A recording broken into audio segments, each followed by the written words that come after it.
සියලු දෙනාටම බෞද්ධ රූපවාහිනිය පොත සංනිවේදනය කරන උතුම් වූ දායකත්ව සද්ධර්ම දේශනාවයි මෙලෙසින් ආරම්භ කරන්නට මේ සූදානම. සද්ධර්ම දේශනාව පවත්වන්නට අප කෙරේ මහත් අනුකම්පාවෙන් මේ උතුම් වූ ධම්සභා මණ්ඩපයට වැඩම කොට වදාළ පූජ්‍යපාද කෝරළයාගම සරණතිස්ස ගෞරවනීය ස්වාමින් වහන්සේ අපි සියලු දෙනාම එක්ව සාදුනාද පවත්වා පිළිගනිමු. සාදු සාදු සාදු. පමෝදා ජී නිලන්ති ජීවනී සහ සුභාෂණ කල්යාණ මිතුරු මිත්‍රයන් පිරිසයි උතුම් වූ සද්ධර්ම දේශනාව මෙලෙසින් මුළු ලෝකයටම සංනිවේදනය කරන්නට පින්බර දායකත්වයෙන් කටයුතු කරන්නේ. නමෝ තස්ස භගවතු අරහතු සබ්බ ධම්මේසු අප්පටිහත ඥානචාරස්ස දස බලධරස්ස චතුවේසාරජ්‍ය විසරදස්ස සබ්බ සත්තුත්තමස්ස ධම්මිස්සරස්ස ධම්මරාජස්ස ධම්මස්සාමිස්ස තථාගතස්ස සබ්බඤුනෝ සම්මා සම්බුද්දස්ස නමෝ තස්ස භගවතු අරහතු සබ්බ ධම්මේසු අප්පටිහත ඥානචාරස්ස දස බලධරස්ස චතුවේසාරජ්‍ය විසරදස්ස සබ්බ සත්තුත්තමස්ස ධම්මිස්සරස්ස ධම්මරාජස්ස ධම්මස්සාමිස්ස තථාගතස්ස සබ්බඤුනෝ සම්මා සම්බුද්දස්ස නමෝ තස්ස භගවතු අරහතු සබ්බ ධම්මේසු අප්පටිහත ඥානචාරස්ස දස බලධරස්ස චතුවේසාරජ්‍ය විසරදස්ස සබ්බ සත්තුත්තමස්ස ධම්මිස්සරස්ස ධම්මරාජස්ස ධම්මස්සාමිස්ස තථාගතස්ස සබ්බඤුනෝ සම්මා සම්බුද්දස්ස.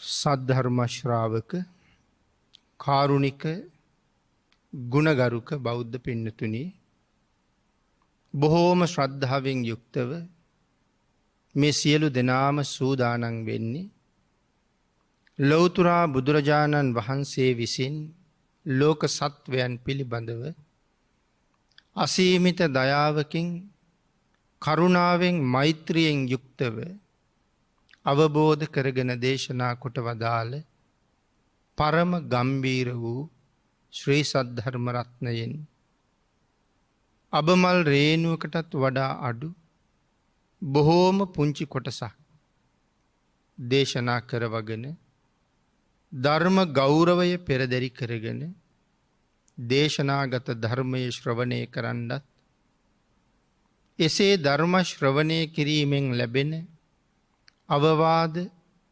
අනුශාසනා තම තමන්ගේ ජීවිතවලට එකතු කරගෙන ධර්මානුකූලව මෙලව යහපත් කරගන්නත් යහපත් වුණ මෙලව ජීවිතයක් තුළින් සුගතිගාමී වූ පරලොව ආයති භවයකින් සැනසීමේ උතුම් පරමාර්ථයත් ඇතුවයි මේ ධර්ම ශ්‍රවණයට සූදානම් වෙන්නේ.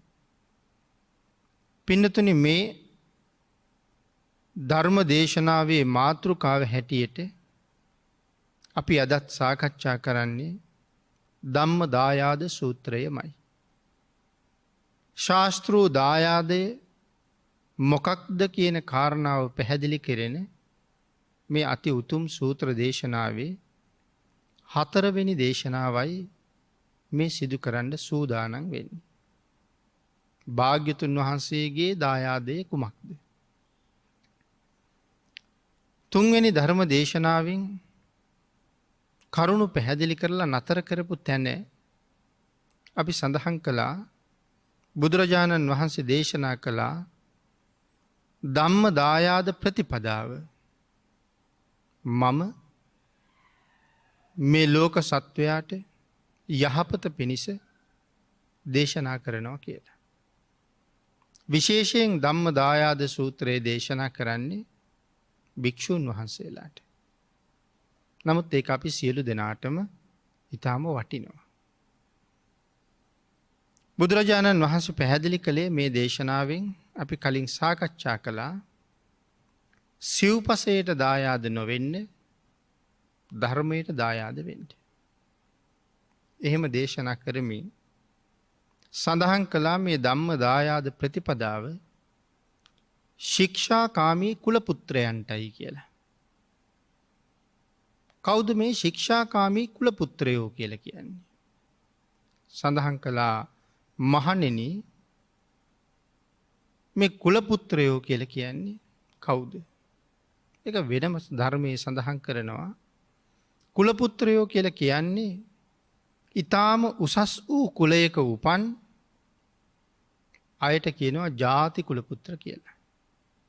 ඊටාම උසස් කුලවල ඉපදිච්ච අය. දැන් එහෙම සඳහන් කරාම කෙනෙකුට හිතෙන්න පුළුවන් ඒ බ්‍රාහ්මණ වෙන්න පුළුවන්. ඒ ශාස්ත්‍රීය වෙන්න පුළුවන්. ඒ වෛශ්‍ය වෙන්න පුළුවන්. මේ උසස් කුලවල කියලා සඳහන් කළේ ඒකයි කියලා. බුදුරජාණන් වහන්සේ සඳහන් කළේ එහෙම පිරිසකට නෙවෙයි කියන බවම සඳහන් කරනවා. එහෙනම් කවුද උසස් කුලපුත්‍රයෝ? මේ පැහැදිලි කිරීමත් එක්ක අපිටත් හිතන්න පුළුවන් මමත් උසස් කුලයක උපන් කෙනෙක්ද කියලා.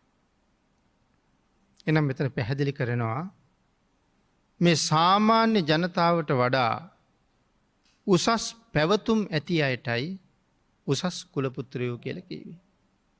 ඒ කියන්නේ මෙතන පැහැදිලි කරනවා හොඳට ඉඳගන්න දන්නවා. හොඳට ඉඳගන්න දන්නවා කියලා කියහම කාන්තාවක් කොහොම වාඩි විය යුතුද? පුරුෂයෙක් බිම වාඩි වෙනකොට කොහොම වාඩි විය යුතුද? කාන්තාවක් කොහොම ඇඳුම් ඇඳිය යුතුද? පුරුෂයෙක් කොහොම ඇඳුම් ඇඳිය යුතුද? මේ කාරණාවල් මනාව දැනගන්න ඕනේ. ඉඳගන්න හැටි, ඇඳුම් අඳින හැටි, ඇඳුම් අඳින්නේ මොකටද? මේ කරුණු හරි වටිනවා. සමහර වෙලාවට අද නම් අපිට සමහර අය ඇඳුම් ඇඳගෙන ඉන්නවා දැක්කහම හිතෙනවා ඇඳුම් අඳින්න ඕනේ මොකටද කියන එකේ අර්ථයවත් දන්නේ නැහැ වගේ කියලා. එතකොට මේ උසස් කුලපුත්‍ර ගණයට උසස් කුලවලට අයිති අය ගණයට වැටෙන්නේ නැහැ. එතකොට හොඳට ඇඳුම් අඳින්න ඕනේ. හොඳට ඉඳගන්න දැනගෙන ඉන්න ඕනේ. ඊළඟට සඳහන් කළා හොඳට ආහාර අනුභව කරන හැටි දන්නවා මේ උසස් අය.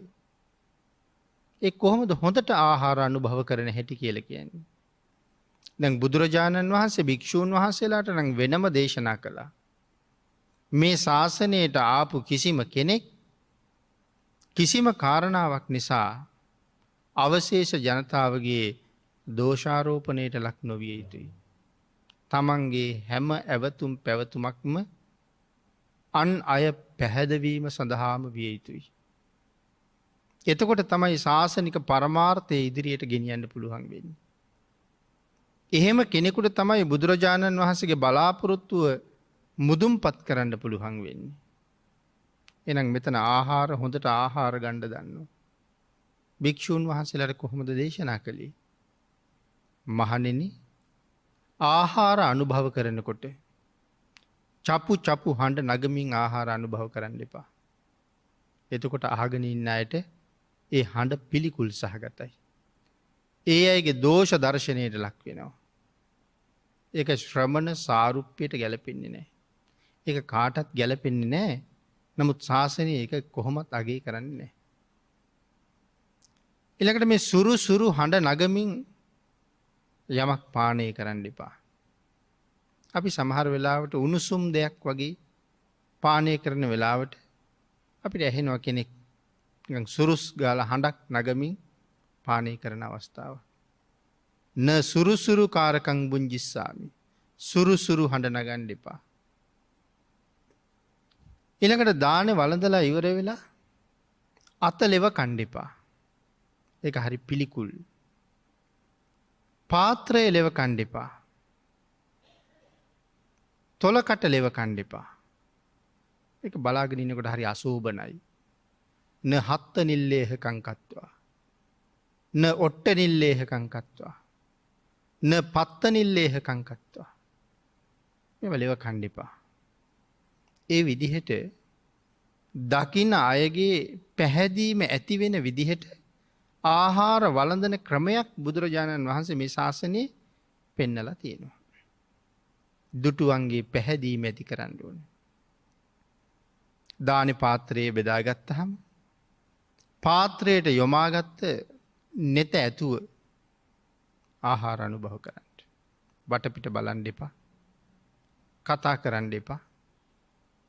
ඒ ආහාර වැළඳීම භාවනාවක් බවට පත් කරගන්න. භාග්‍යතුන් වහන්සේ දාන වළඳනකොට භාග්‍යතුන් වහන්සේ දන් වළඳපු හැටි සඳහන් කරනවා. භාග්‍යතුන් වහන්සේගේ ශ්‍රී හස්තය පාත්‍ර ධාතුව ඇතුළට යොමු කරලා පාත්‍රයේ තියෙන ආහාර ව්‍යංජනත් එක්ක මිශ්‍ර කරන වෙලාවට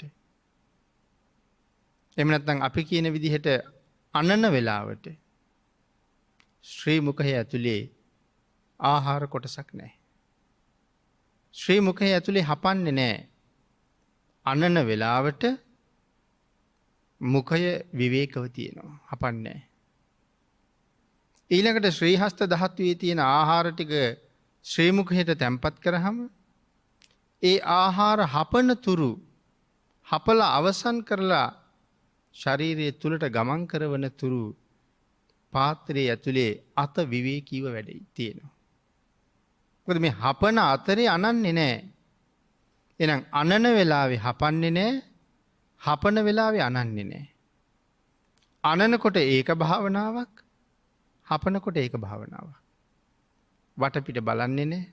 කතා කරන්නේ නැහැ. දකින්න කෙනෙක් හරි පහදිනවා.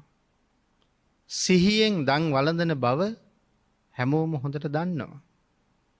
හැම මොහොතෙම සිහිය පවත්වන්න දේශනා කරපු මේ ශාසනයේ ආහාර අනුභව කරන වෙලාවත් ඊටාම සිහියෙන්ම තමයි පවත්වන්න කියලා භාග්‍යතුන් වහන්සේ දේශනා කළේ.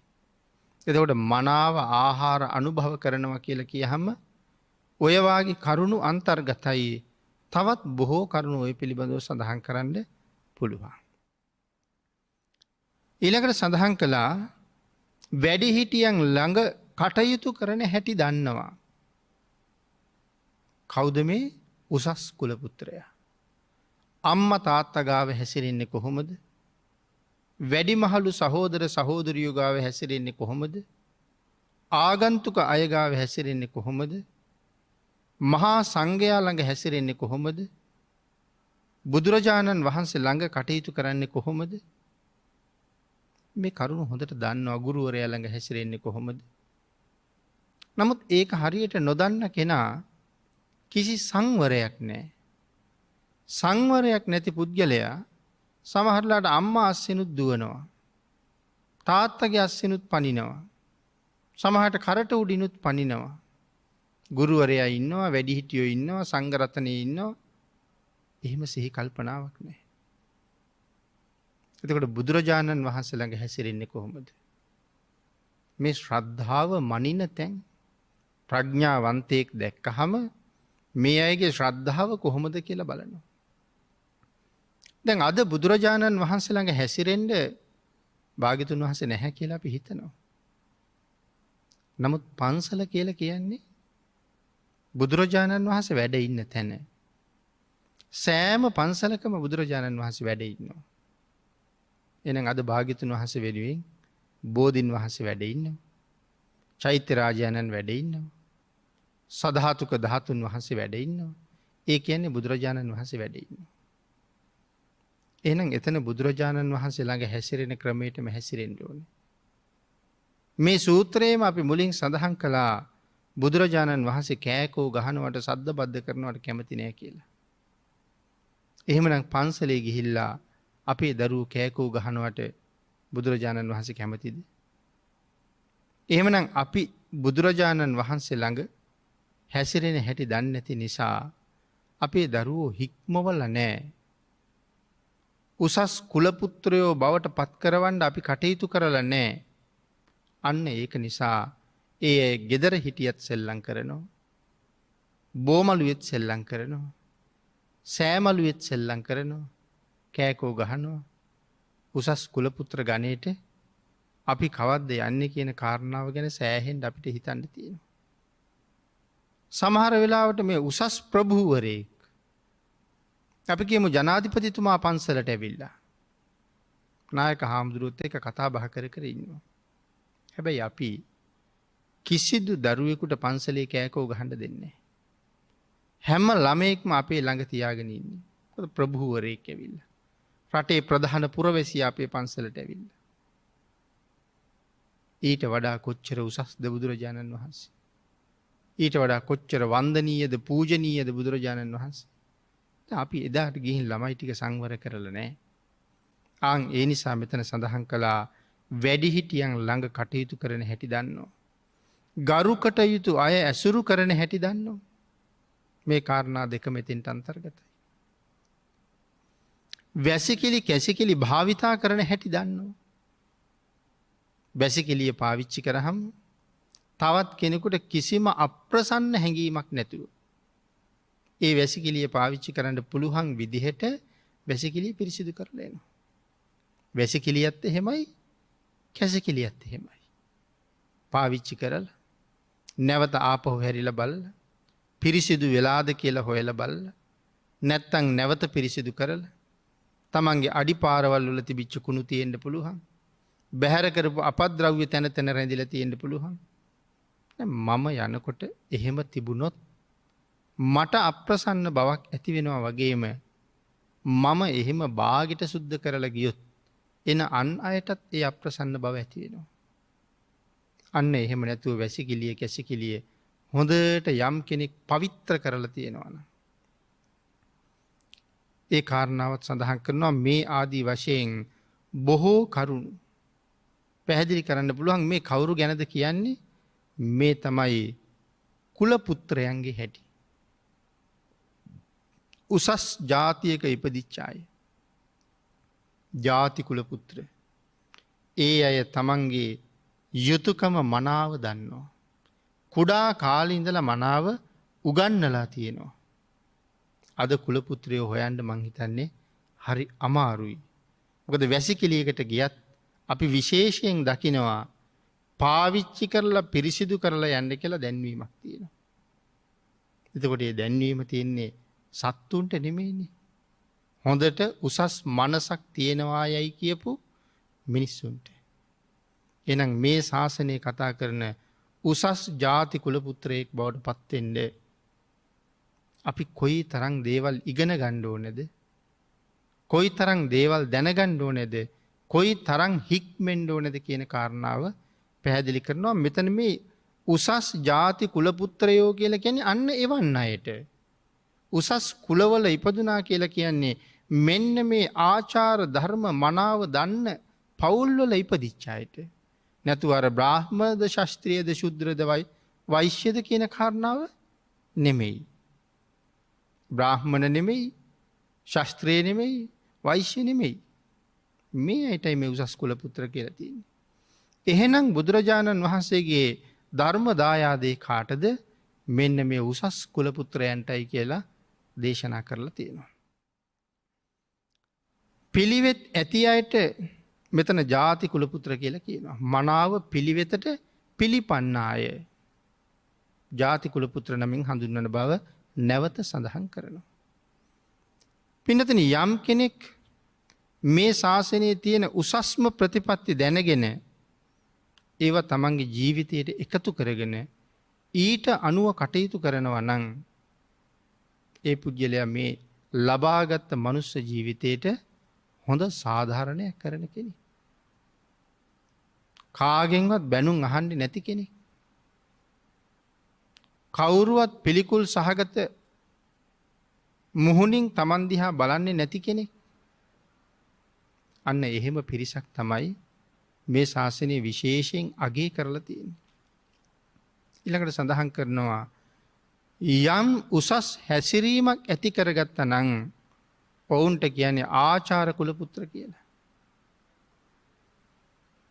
පින්නතුනි ඒ සඳහා මුලින් උපන් කුලය බලපාන්නේ නැහැ කියලා විශේෂයෙන් සඳහන් කරනවා. උපන්න කුලේ නෙමෙයි බලපාන්නේ ඉපදුනාට පස්සේ ජීවිතයේ ගොඩනගලා තියෙන හැටි. පැවැත්ම ගොඩනගලා තියෙන හැටි මෙතන සලකන්නේ.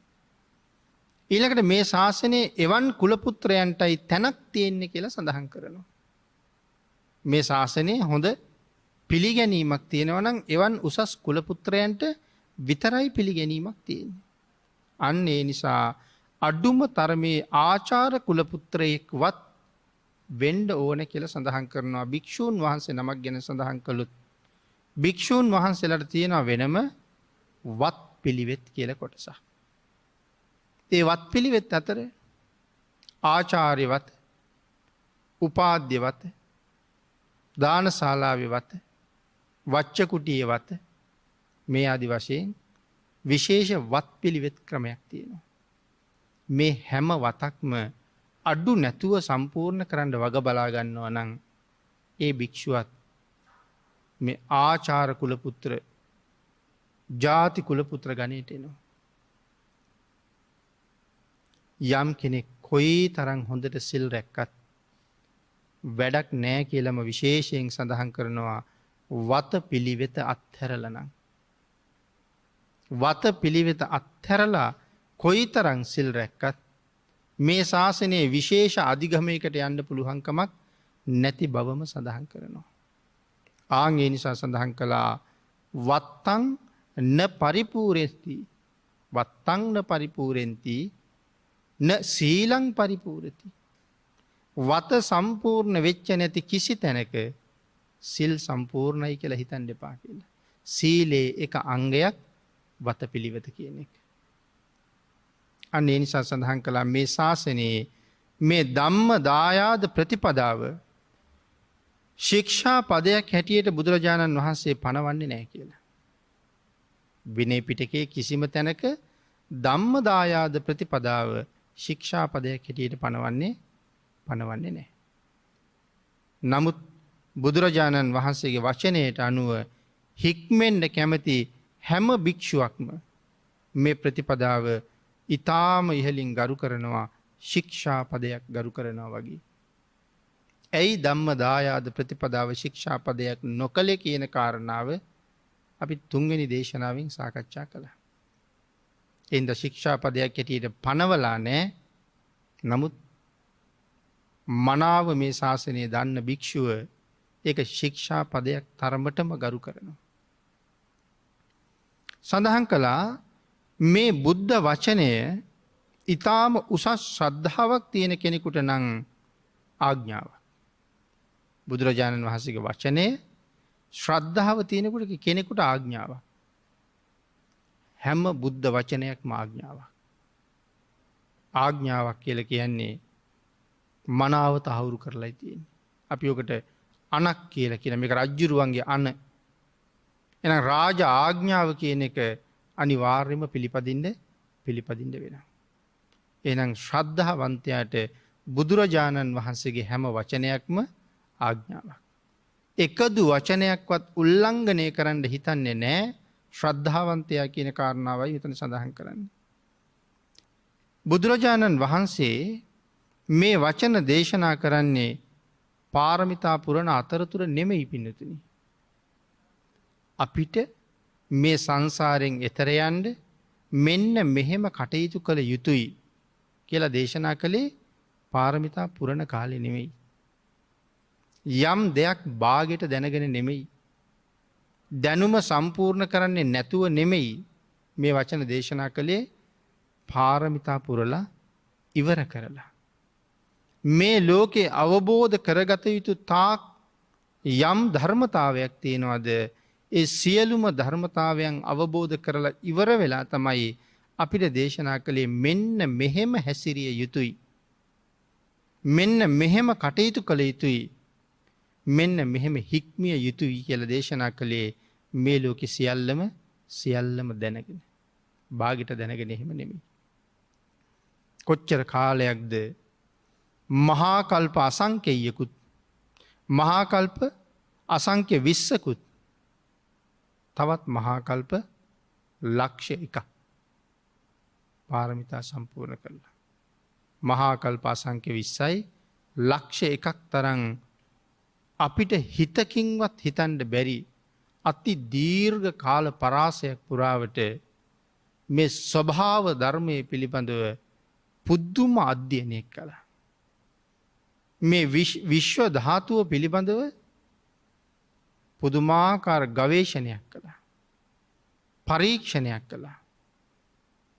ඒ සියල්ල අවසානයේ තමයි මෙය මෙහෙමයි කියලා නිගමනය කළේ. ඒ නිගමනය මොන හේතුවකින්වත් වෙනස් වෙන්නේ නැහැ කවුරුවත් ළඟ. වෙනස් කරන්නත් බෑ කාටවත්. ඒක අනුමාන කරලා පනවපු කාරණාවක් නෙමෙයි, මනාව අවබෝධ කරලා දැනගෙන ප්‍රත්‍යක්ෂ කරලායි දේශනා කරලා තියෙන්නේ. ඒකයි සඳහන් කළේ හැම බුද්ධ වචනයක්ම ආඥාවක් මිස නිකම් පැනවීමක් වෙන්නේ නැහැ කියලා. හැබැයි කාටද? ශ්‍රද්ධාවන්තයන්ට විතරයි. ශ්‍රද්ධාව නැති අයට ඒක වටින්නේ නැහැ. පින්නතුනේ මේ කාලේ වෙන කල යුත්තක් නැති නිසා ධර්මයේ දේශනා කරනවා මිස අඩුම තරමේ මේ ධර්මයේ දේශනා කරන්නවත් අපට සුදුසුකමක් නැහැ කියන කාරණාව තමයි කියන්නේ. ඇයි එහෙම සඳහන් කරන්නේ? ලෞතර බුදුරජාණන් වහන්සේ ලෝක සත්වයාට ධර්ම දේශනා කරන්න මහා කල්ප අසංඛ්‍ය 20කුත් ලක්ෂයක් මේ කාරණාව හෙව්වා. මහා කල්ප අසංඛ්‍ය 4කුත් ලක්ෂ 1ක් 1.140 ඒවා 4ක් නැත්තම් 4.140කුත් ලක්ෂ 1ක් නියත විවරණයෙන් පස්සේ ලෞතර බුද්ධත්වයේ වෙනුවෙන් පාරමිතා පිරුවා. නමුත් දීපංකර බුදුරජාණන් වහන්සේ ළඟ නියත විවරණ ලැබපු සුමේද තාපසතුමාගේ තරම කොහොම වෙන්නේ ඇද්ද? පංච අභිඥා අෂ්ට සමාපත්තිලාභී. අවුරුදු කීයක් ආයුෂ තිබුණද? අවුරුදු ලක්ෂයක් ආයුෂ තියෙන කාලේ. ඒ කාලේ සුමේද තාපසතුමාගේ ආයුෂ අවුරුදු ලක්ෂයක්. පංච අභිඥා අෂ්ට සමාපatti කියලා කීවේ දීපංකර භාග්‍යතුන් වහන්සේගේ ශාසනයෙන් සුමේද තාපසතුමා බණ කීවනම් මිනිස්සුන්ට අපායේ පෙන්න බණ කියන්න පුළුවන් කෙනෙක්. නිකම්ම අපායක් තිබ්බ කියලා කෙනෙක් නෙමෙයි, අපාය පෙන්නන්න පුළුවන් 이르දියක් තිබුණා. අභිඥාවක් තිබුණා. දිව්‍ය ලෝකේ කියන්නේ මෙහෙම තැනකට, බ්‍රහ්ම ලෝකේ කියන්නේ මෙහෙම තැනකට කියලා මිනිස්සුන්ට දැසට දකින්න පෙන්නලා දේශනා කරන්න පුළුවන් තරම් හැකියාවක් සුමේද තාපසතුමාට තිබුණා. නමුත් ඒ සුමේද තාපසතුමා ධර්ම දේශනා කළාද? ධර්ම දේශනා කළේ නැහැ. සුමේද තාපසතුමා කළේ ධර්මයේ දේශනා කරන්න තවත් ඉගෙන ගත්තා. තවත් අධ්‍යයනය කළා. එහෙනම් එතන ඉඳලත් මහා කල්ප අසංඛ්‍ය 20යි ලක්ෂ 1ක්. මහා කල්ප අසංඛ්‍ය 4යි ලක්ෂ 1ක්. සාරාසංඛ්‍ය කල්ප ලක්ෂයක් පාරමිතා පුරලා ලෞතර බුද්ධ රාජ්‍ය සාක්ෂාත් කරගෙන තමයි අපිට ධර්ම දේශනා කළේ. උන්වහන්සේ ධර්ම දේශනා කරන්න පුරුදු වෙච්ච තරම්, උන්වහන්සේ ධර්මයේ දේශනා කරන්න අධ්‍යයනය කරපු තරම්, උන්වහන්සේ විශ්ව ස්වභාවය අවබෝධ කරගත්ත තරම් මිනිසුන්ට බණ කියන්නේ. අපි එහෙම අධ්‍යයනය කරලද? අපි එහෙම අවබෝධ කරලද? අපි එහෙම මොකවත් කරලා නැහැ. ඒකයි මම සඳහන් කළේ එහෙමනම් මේ ධර්මයේ දේශනා කරන්න අපට කිසිම සුදුසුකමක් නැහැ කියලා. ඒ තරම්ම ගැඹුරුයි මේ ධර්මය. ඒ තරම්ම උත්තරීතරයි මේ ධර්මය. එක බණ පදයක් හරියට වැටහුනොත් නිවන් අවබෝධ කරන්න පුළුවන්. නමුත් එහෙම තත්ත්වයක් තියෙන කොටත් අපි ධර්මය දේශනා කරන්නේ බුදුරජාණන් වහන්සේගේ යම් කරුණාවක් තියෙන නිසා මිසක් නැත්තං මේ ධර්මය දේශනා කරන්න අපිට කිසිම අයිතිවාසිකමක් නෑ. පාරමිතා පිරන්ඩ බෝසතාණන් වහන්සේ ඒ තරං උතුම් තැනක ඉඳලා හිතුව මිසක් බණ කියන්න හිතුවේ නෑ. සුමේද තාපසතුමා බණ කියන්න හිතුවේ නෑන්නේ. සුමේද තාපසතුමා හිතුවේ පාරමිතා පුරන්ඩ. බෝසතාණන් වහන්සේ ධර්ම දේශනා නොකළ නෙමේ.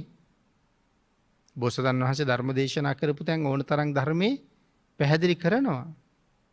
නමුත් ලෝක සත්වයාගේ නිවන ව්‍යවෘත කරලා දේශනා කරන්න අච්චර හැකියාවක් තිබුණ මොහොතකත් අභිඥාලාභීව ඉඳගෙනත් මම තව ඉගෙන ගත යුතුයි. මම තව පාරමිතා පිරිය යුතුයි කියලා හිතුව මිසක් බණ කියන්න හිතුවේම නෑ. ඒකයි මම සඳහන් කළේ අපි සුදුසු මදි එහෙමනම් කියලා.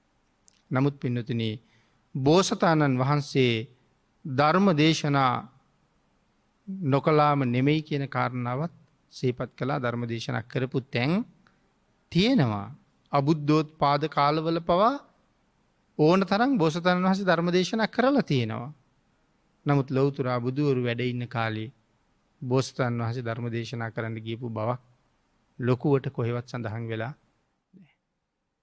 අබුද්ධෝත්පාද කාලවල දේශනා කරලා තියෙනවා. ඒ නිසා සඳහන් කළා යම් ගමනක් යන්ඩ යම් කෙනෙක් පිටත් වුණහම අපි ගමනක් යන්ඩ පිටත් වුණහම අපි අවශ්‍ය තැනට ඉලක්කය ගාවට යන්ඩ පාර දන්නේ නෑ. ඒ නිසා නොයෙක් තැන නතර කර පාරහනෝ. අහවල් තැනට යන්නේ කොහෙන්ද. අහවල් තැනට යන්නේ කොහොමද. අපිට පාර කියන කෙනා අපිට පාර කියනවා තව කිලෝමීටර මෙච්චරක් යන්ඩ. එච්චරක් ගියහම මෙහෙම හන්දියක් තියෙනවා එතනින් මෙහට්ට හැරෙන්ඩ. ඒ පාරදිගේ යනකොට මෙහෙම තැනක් හම්බ වෙනවා එතනින් අහන්ඩ. අපිට මේ හොඳට එයා මග කියලා දෙනවා. නමුත් පින්නතුනි තව ටිකක් දුර යනකොට එක්කෝ ඒ මිනිසයා කියාපු හන්දියේ නම අමතක වෙලා. එහෙම නැත්නම් ඒ මිනිසයා කියාපු මග සලකුණු අමතක වෙලා. ආයෙත් කියනවා තව තැනකින් අහමු. සමහර වෙලාවට නොදන්න ප්‍රදේශයක තැනක් හොයාගෙන යනකොට අඩුම තරමේ 7-8 පොලකින් හරි නතර කරලා එතෙන්ට යන්න අපි පාරහන. පාර කොච්චර කියලා දුන්නත් අපිට පාර මතක නෑ. එහෙමනම් පැහැදිලිව මග සලකුණු සමගම කියලා තිබුණත් අපිට පාර වරදිනවා. අනේසා නොපෙනෙන පාරක් දිගේ නිවනට යනකොට මේක පෙනිපෙනී යන පාරක් වරදින්නේ. නමුත් නිවනට යන පාර පේනවද. ඒ පාර කාටවත් පේන්නේ. එඳ හරියටම මග සලකුණු කියන්න ඕනේ. හරියටම පාරට පිවිසෙන හැටි කියලා දෙන්න ඕනේ. ඒක ලේසියෙන් කෙනෙකුට කරන්න පුළුවන්ද. මේ පෙනී යන සාමාන්‍ය ලෝකේ පාරවලුත් වැරදි යනකොට නිවනට යන පාර අපිට කොච්චර වරදිනවද. මේ සංසාරේ එච්චර වැරදිච්ච නිසා නේද මහා සාගරයේ ජලයට වඩා කඳුළු සාගර පුරෝමිය. මහා සාගරයේ ජලයට වැඩිය බෙල්ල කපාපු තැනින් ලේ ගලලා තියෙනවා එක්කෙනෙකුගේ. ඒ තරම් දිග සංසාරික මේ යන්නේ මේ පාර හොයාගන්න බැරි වෙච්ච හින්දානේ. නැතුව බුද්ධාන්තර මුණ නොගැහිච්ච හින්දාද? බුදුවරු නම් මොන තරම් මුණ ගැහෙන්නද? අපේ මහ බෝසතාණන් වහන්සේට 512027 නමක් මේ මහා කල්ප අසංඛ්‍ය 20යි ලක්ෂයක තුල මුණ ගැහුණා. ඔය බුදුරජාණන් වහන්සේලා අපිට මුණ ගැහෙන්න නැතුව ඇද්ද? උන්වහන්සේලාගේ රූපකයෙන් දැක්කේ නැතත් උන්වහන්සේලාගේ දහම පවතින කාලවල අපි ඉපදෙන්න නැතුව ඇද්ද? අපි මේ වගේම බණ අහන්න නැතුව ඇද්ද ඒ කාලවල? ඒ කාලෙත් බණ ඇහුවා. ඒ කාලෙත් භාවනා කළා. ඒ කාලෙත් අපි සිල් ගත්තා. නමුත් අපිට තාම නිවනට යන්න බැරි වුණා. ඒ කාලේ ඉඳලම නිවන් දකිත්වා කියලා ප්‍රාර්ථනා කෙරුවා. ඒ කාලේ ඉඳලම නිවන් දකින්න කියලා හුඟක් දේවල් කළා. ඒ කොච්චර දේවල් කළත් අපිට පාර වැරදිලාම නිසා තමයි තාම ඒ කියන නිවනට යන්න බැරි වුණේ. අන්න ඒ නිසා නොපෙනෙන පාරක් දිගේ කෙනෙකුට නිවනට යන්න කියනකොට මොන තරම් නිවැරදිව ඒ පාර කියන්න ඕනේද? නිවනට යන පාර කොයි තරම් නිවැරදිව ඒක පෙන්වන්න ඕනේද? ඒක පෙන්වන්න ලෞතුරා බුදුරජාණන් වහන්සේම සමත් මිසක් මහරහතන් වහන්සේලාම සමත් මිසක් පෘථග්ජන අපි ඒ මඟ පෙන්වන්න ලොකු සමත්කමක් ලොකු සුදුසුකමක් දරන අය කියලා හිතෙනවද? එහෙම සමත්කමක් එහෙම සුදුසුකමක් අපිට ඇත්තේම නැහැ. සුගතියට යන පාරත් හරියටම කියන්න ඕනේ. නිවනට යන පාර හරියටම කියන්න ඕනේ වගේ සුගතියට යන පාරත් හරියටම කියන්න ඕනේ. එහෙම නැත්තම් නොපෙනෙන පාරක යන්න හදන මේ ශ්‍රාවකයා අතරමං වෙනවා. හරියටම කියන්න බැරි වුණොත්. ආන් ඒක කියන්න ඕනේ හරියටම කියන්න පුළුවන් නම් විතරයි. අන්න ඒකයි සඳහන් කළේ මේ පාරවල් දෙකම හරියට කියන්න ඕනේ. මොකද ඒ පාර හරියටම පෙන්නලා තියෙන්නේ ඒක හරියටම කියන්න නම් කොහෙද ඒ පාර තියෙන්නේ? අදත් ඒ පාර කියන්න බැරි නෑ. අපිට සුදුසුකම් මදි මිසක්. නමුත් පාර නැද්ද? පාර තියෙනවා. නිවැරදිවම ඒ පාරේ මග සලකුණුත් තියෙනවා. කොහෙද මේ මග සලකුණු තියෙන්නේ? ඒ මග සලකුණු අදත් තියෙන්නේ ත්‍රිපිටකයේ සහ අට කතාවේ. මෙන්න මේ ත්‍රිපිටකයේ සහ අට කතාවේ තියෙනවා සුගතියට යන පාර මග සලකුණු හරියටම පෙන්නනවා. නිවනට යන පාරේ මග සලකුණු හරියටම පෙන්නනවා. මේ මග සලකුණු මේ පාර දිගේ නොගියොත් ඔහුට ඒකාන්තයෙන් කොහොමද දුගතියට යන්න පාර හැදිලම තියෙනවා කියන කාරණාව නොකියම පැහැදිලි කෙරෙලා තියෙනවා. එහෙමනම් මේ ධර්මයේ හරියටම දේශනා කරන්න. සුදුසුකම් අපිට නැහැ කියලා මම මතක් කළා.